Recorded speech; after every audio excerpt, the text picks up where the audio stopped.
Preguntas relacionadas con la pobreza en el país, la paralización de obras, el equilibrio fiscal y la vulneración de derechos laborales. Para ahondar más en este tema, tenemos como invitado esta noche al economista José Luis Tapia. Bienvenido, doctor.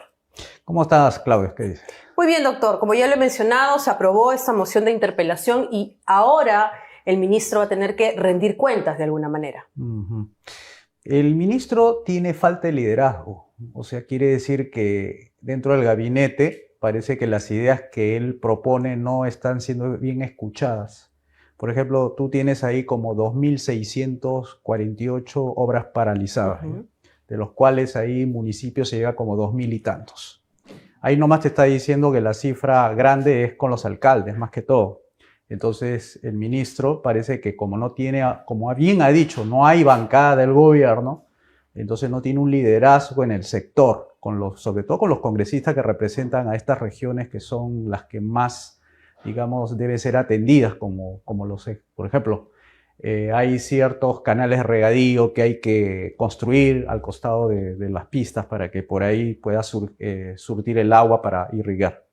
Bueno, eso requiere permiso, una serie de licencias y todo eso. Y si el alcalde no está en sintonía digamos, con el gobierno, no tiene buenas relaciones con el gobierno, no le va a dar ningún presupuesto, o por lo menos no va a mandar los funcionarios que le corresponden para hacer la atención debida, ¿no? A los proyectos.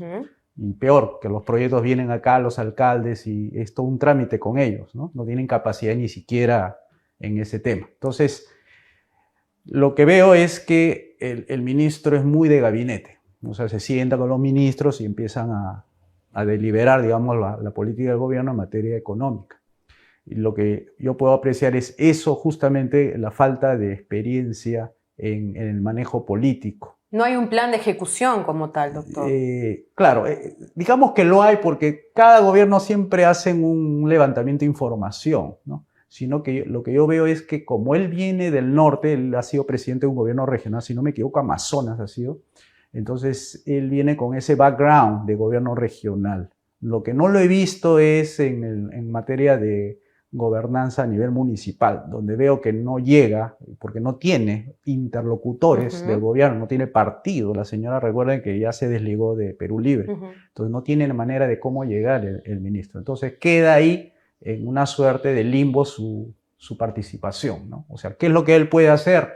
Puede hacer gestión macroeconómica, o sea, ver temas de, por ejemplo, aumento de sueldos, bonos, transferencias, más la parte ejecutiva, pero no hace una atención prioritaria, por ejemplo, a estas obras paralizadas, ¿no? Que yo no creo que este gobierno lo vaya a hacer, no lo va a hacer porque tiene además frentes políticos que atender, ¿no? Y esos frentes políticos distraen mucho, ¿no? Así es, atienden al frente político, pero no la crisis actual que atravesamos en el país. Y es falta de liderazgo, porque mira, si tú quieres reactivar la economía, tienes que tener liderazgo para decir vamos a hacer reformas. Lo que el país necesita son reformas, no medidas. Medidas son cuestiones muy coyunturales, las reformas son estructurales, de largo plazo. Te pongo un ejemplo, mercado laboral.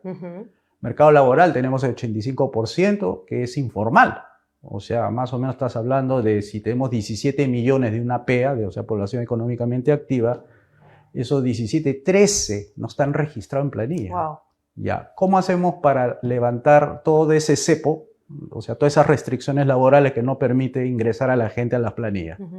Bueno, necesitas hablar con los sindicatos, necesitas hablar con fuerzas políticas que puedan atender esa reforma laboral, que es una reforma de fondo, que no se ha hecho desde los 90. Así es. Otra reforma, por ejemplo, en el mercado de capitales. Ahorita tenemos 16 bancos, de los cuales 4 son los que concentran el 75% de los créditos. Es una ley de bancos muy mala, muy proteccionista. Panamá, mira, son 3 millones de habitantes y tiene 68 bancos. Wow. O sea, 10 veces menos que la economía peruana, pero tiene 5 veces más bancos que... Entonces, con ese tipo de reformas, tú tienes que liderar tanto en el gabinete, que esa es la parte que yo veo bien débil, y encima tiene que hablar con las fuerzas políticas para mover. Es como lo que está pasando con Milei en Argentina. Lanza unas DNU, unas ley de bases para que sea atendido, pero no le dan nada de, digamos, de pase o a la prueba. Porque es la ley finalmente. Lo que tiene que hacer el ministro es derogar leyes, mandar paquetes legislativos a fin de derogar, no incrementar, sino lo que tenemos en el Perú es más o menos 21.000 leyes que son malas. O sea, son 32.000 leyes, de las cuales 21.000 son malas. O sea, atentan contra la economía, la inversión, el empleo y todo eso. Imagínate tremenda carga en cuestiones estructurales que tiene que hacer. Mercado laboral, mercado de capital, el mercado de recursos naturales. A ver, te pregunto, ¿podrá el ministro de Economía liderar un cambio para pedir la derogación del artículo 66 de la Constitución? En el cual que te dice que el Estado es dueño de todo el patrimonio, los recursos naturales, tanto en el suelo como en el subsuelo.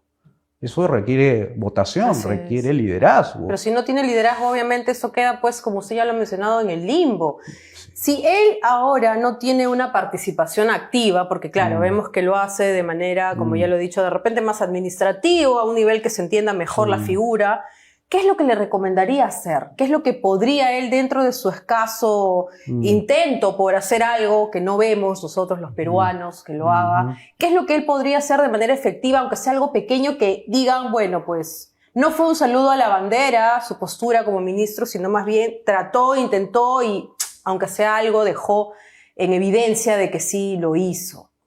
Equilibrio fiscal. Ahí tenemos un problema.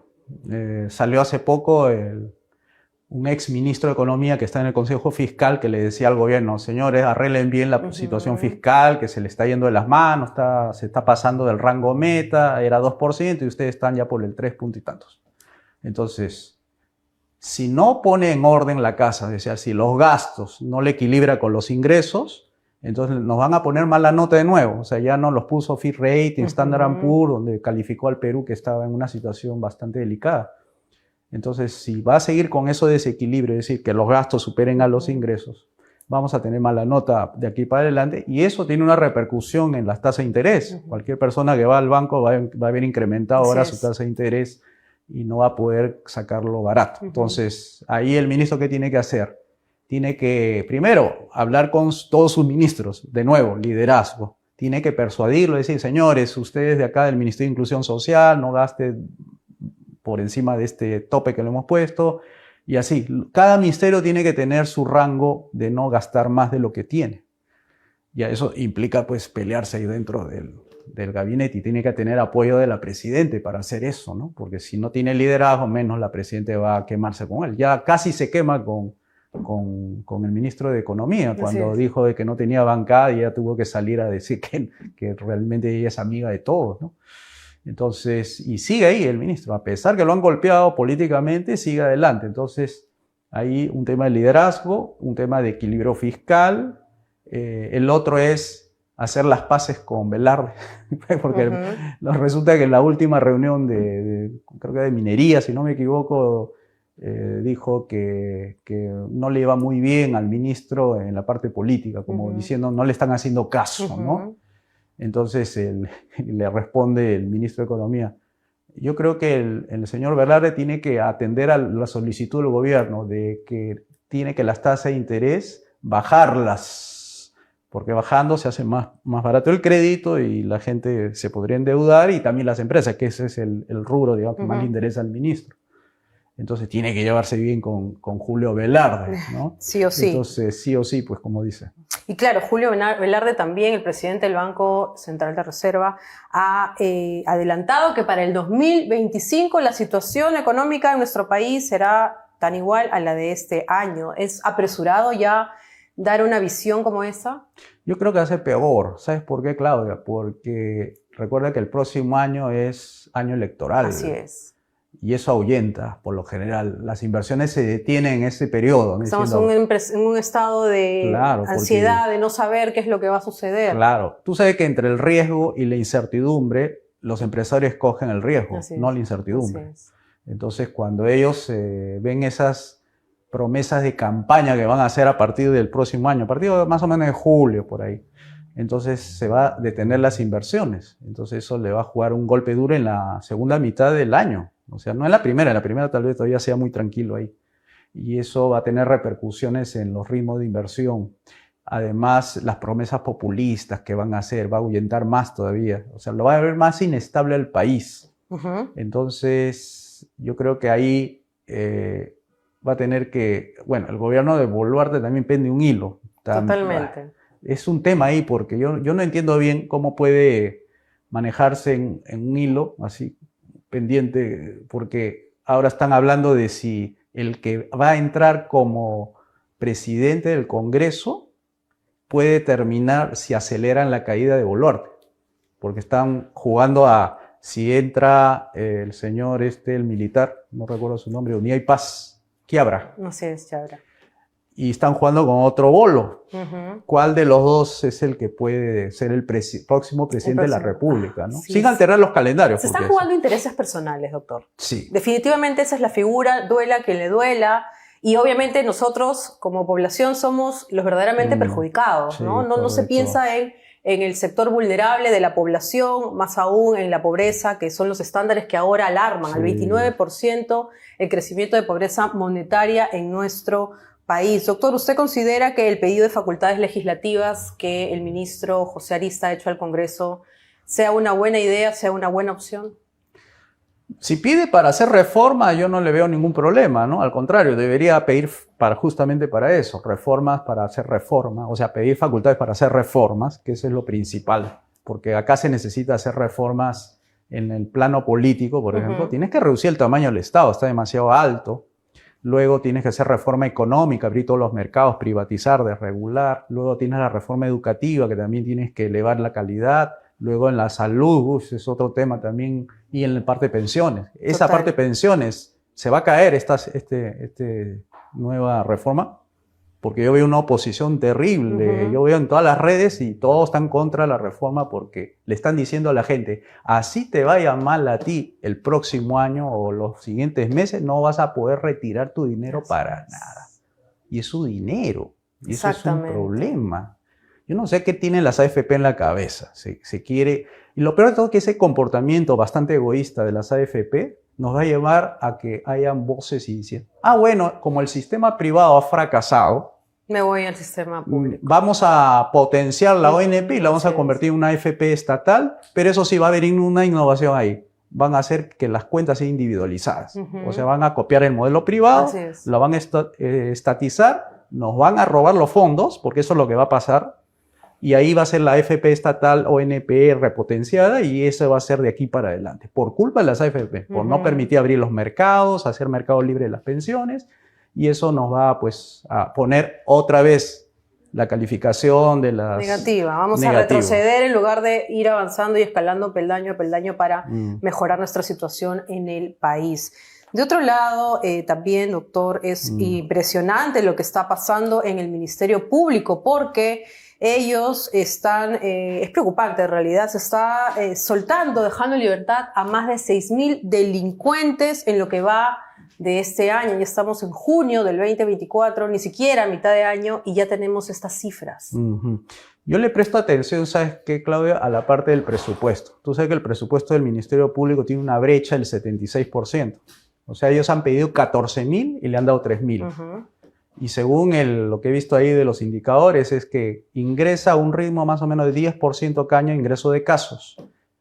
Y la cantidad de fiscales en número de contratados solamente ha crecido 2. O sea, en otras palabras, la carga procesal es bastante alta y no pueden atender todos los casos. Además, hay muchos gastos en investigación y esos presupuestos, por ejemplo, no lo han atendido. Entonces, ¿cómo no va a mejorar la calidad de un ministerio que necesita pues más presupuesto para seguir atendiendo más y más? Porque ahí vemos un descuido de parte del gobierno en la materia de seguridad. Totalmente. Entonces la delincuencia aumenta y a veces no sabemos cuáles serán las razones por las cuales sueltan a estas bandas de criminales. Tal vez sea o demasiado complejo como para llevarlo todo a un buen cauce, o hay algo, digamos, muy feo por detrás, ¿no? ¿De qué manera se podría equiparar este problema, doctor? Desde el lado económico, obviamente.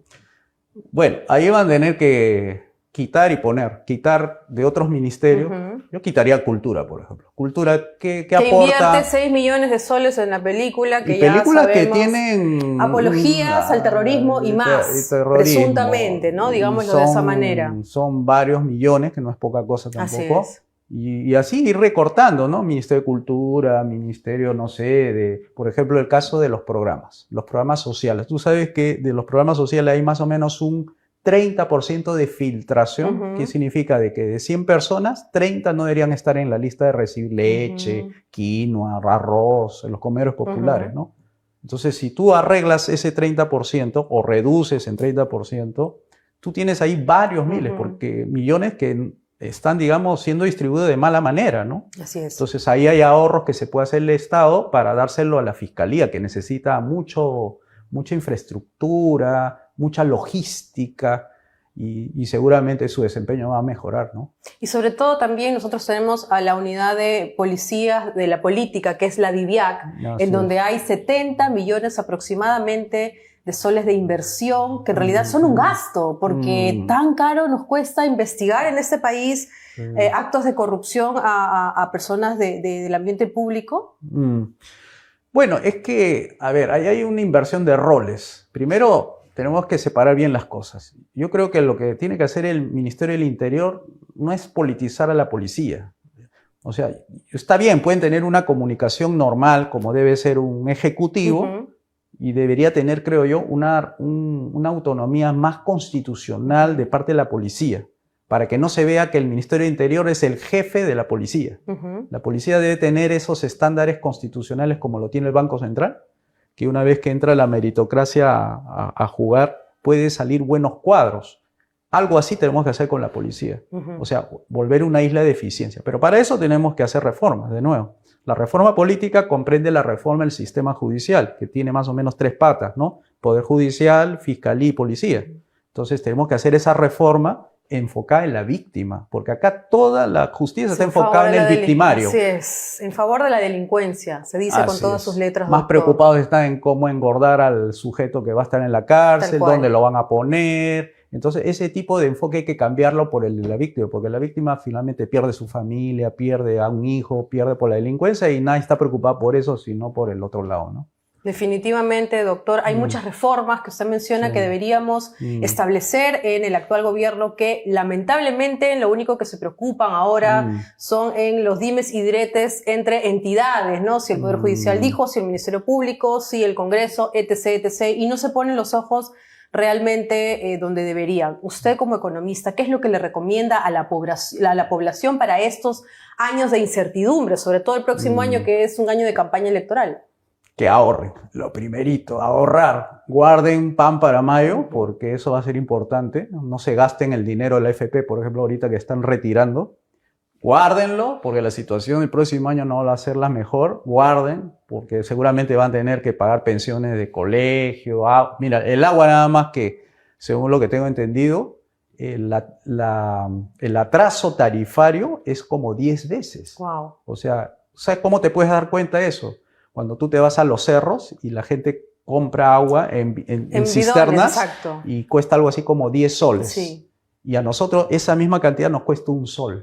¿Tú sabes lo que es subir 10 soles a la clase media? Es tenerlos en la calle. Así es. Yo creo que, a ver, tiene que hacerse eso de todas maneras. Pero ¿sabe cómo se combate eso? Porque todo sube, ¿no? El precio, el pollo, la arveja. Menos los sueldos, doctor. Exactamente. Eso no sube. Entonces, las reformas que nosotros estamos proponiendo desde el Instituto de Libre Empresa, donde yo presido, es elevar los ingresos. Pero eso se hace con reforma, sobre todo la reforma económica. Cuando tú abres los mercados, atraes inversión privada. Pero además de abrir mercados, tú tienes que bajar el tamaño del Estado. Nosotros estamos proponiendo un solo impuesto para financiar el Estado, porque al reducir el Estado estás reduciendo gastos. Nosotros nos quedaríamos con 5 ministerios, nada más, que más o menos te hace unos 80.000 millones de soles. El IGB, que ahorita recauda, es de 83.000 millones. Wow. Entonces, con un IGB nada más 18% te cubres los 5 ministerios. El resto de los ministerios pasaría a reforzar la parte de seguridad, justicia y obras públicas. O sea, todos los empleados públicos que ahorita están en otros ministerios tendrían que ser trasladados a los otros ministerios para que crezca. O sea, lo que hace falta en el Perú es justicia, seguridad y obras públicas. Y ahí es donde no ha crecido el Estado. Ha crecido en otras que la gente no necesita. Exacto. Entonces, eso se hace con reforma política. Y esa reforma política implica disminuir el tamaño del Estado. ¿Tú sabes lo que significa bajar 35 impuestos y quedarte con uno? Que el precio del arroz bajaría de 3 soles a 1,50 sol. El agua, que está pagando 200 soles, bajaría a 100 soles. El caso del transporte público, que está a 2 soles, bajaría 1 sol. Las pensiones de 100 o 300, 500, bajaría a 250. Una reducción del 50% aproximadamente. Exactamente, doctor. y eso equivale a como si tuviera 50% más de sueldo. Así es. La leche, que está a 4 soles, bajaría a 2 soles. Entonces, ¿quiénes serían los principales beneficiarios? Los pobres. Así es. Y así ya no tendríamos un caldo de cultivo para traerte pues a un loco que dice que va a fusilar a los que delinque, corrupto. Y que ahora se junta, se pone una alianza con otra persona que también está investigada por haber blindado de alguna manera, protegido y dado su respaldo al exgolpista Pedro Castillo. Doctor, agradecemos mucho que nos haya acompañado esta noche. Temas como estos son realmente importantes y ya sabe, ahorro es progreso, al menos para estos años que se vienen y no tenemos todavía